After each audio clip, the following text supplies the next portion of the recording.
बात करते हैं हाई फाइनेंस की और हमारे साथ नंबर्स पर बातचीत करने के लिए कंपनी के मैनेजमेंट ऑलरेडी कनेक्टेड है। हमारे साथ कंपनी के एमडी संजय शर्मा है। संजय जी नमस्कार, स्वागत है आपका। तो सबसे पहले तो ये जानना चाहेंगे जिस तरीके की एक्सपेक्टेशंस थी उस हिसाब से लिस्टिंग हुई नहीं, थोड़ी ठंडी लिस्टिंग होती हुई दिखाई दी है, लेकिन जो 710 करोड़ का जो फ्रेश इशू है उसे आप कहाँ डिप्लॉय करेंगे? ग्रोथ, टेक्नोलॉजी पर या फिर कैपिटल बफर पर? एग्जैक्टली क्या प्लान है? नमस्कार और अपने चैनल में आने के लिए धन्यवाद। ये जो 7010 करोड़ जो हम प्राइमरी रेस कर रहे हैं ये हमारी ग्रोथ में मदद करेगा। एक एनबीएफसी को ग्रोथ के लिए कैपिटल की ज़रूरत होती है और हमें एक पर्टिकुलर लेवल कैपिटल एडिक्वेसी का रखना पड़ता है और रखना भी चाहिए। तो इस वजह से ये कैपिटल जो है उसमें हमारी बढ़ोतरी करेगा। इससे हम अपना जो AUM है या अपना टोटल लेंडिंग पोर्टफोलियो है उसको बढ़ा के करीबन दुगना या तिगने तक जो है ले जा पाएंगे। अच्छा, इसके अलावा जो 300 करोड़ का OFS रहा है इस IPO में, एग्जैक्टली इसके बारे में थोड़ा और डिटेल समझा पाएंगे क्या? क्योंकि एक सेंस ये भी मिल रहा है इन्वेस्टर्स को कि शायद एग्जिस्टिंग शेयर होल्डर्स अपना स्टेक रिड्यूस कर रहे हैं, तो इस OFS को कैसे लिया जाए?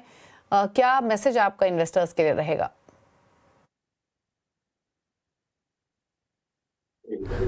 हमारी कंपनी में जो प्राइवेट इक्विटी का इन्वेस्टमेंट है वो काफ़ी बड़े इन्वेस्टर्स हैं, जैसे एलिवेशन कैपिटल है, गूगल कैपिटल है, टेमासेक ट्रस्ट है और ब्रिटिश इंटरनेशनल इन्वेस्टमेंट। तो इनके लिए अभी जो है कोई भी एग्ज़िट करने में कोई किसी की रुचि नहीं है। एक जो मेजर इन्वेस्टर हैं उन्होंने तो पूरा एग्ज़िट किया है।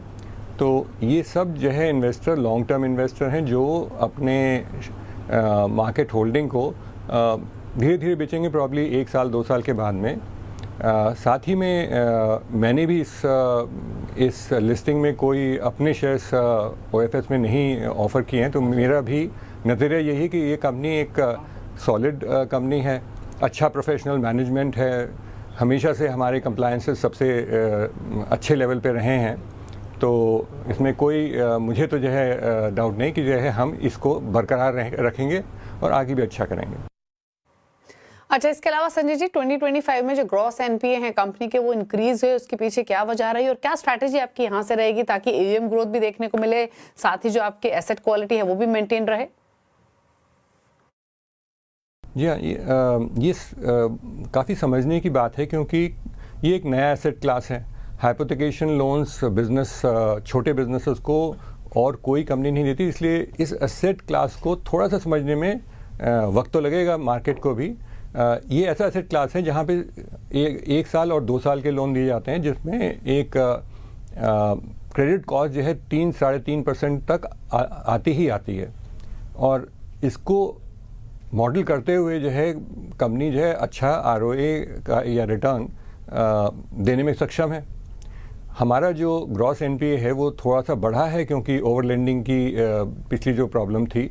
लेकिन मैं बता दूं कि जब पिछले 3 क्वार्टर में, अगर मैं सितंबर तक का क्वार्टर लूं तो 3 क्वार्टर में क्वार्टर बाय क्वार्टर हमारा क्रेडिट कॉस्ट कम होता चला गया है और हम काफ़ी अच्छे तौर पे क्रेडिट प्रोविजन रेशियो रखते हैं, करीबन 60% से ऊपर।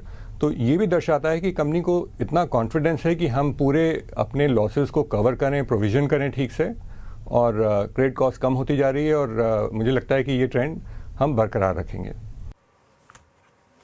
चलिए, शुक्रिया संजय जी, आए आप शो में और आपने आगे के प्लान्स पर इलैबोरेट किया और गुड लक आपको आपके प्लान्स के लिए।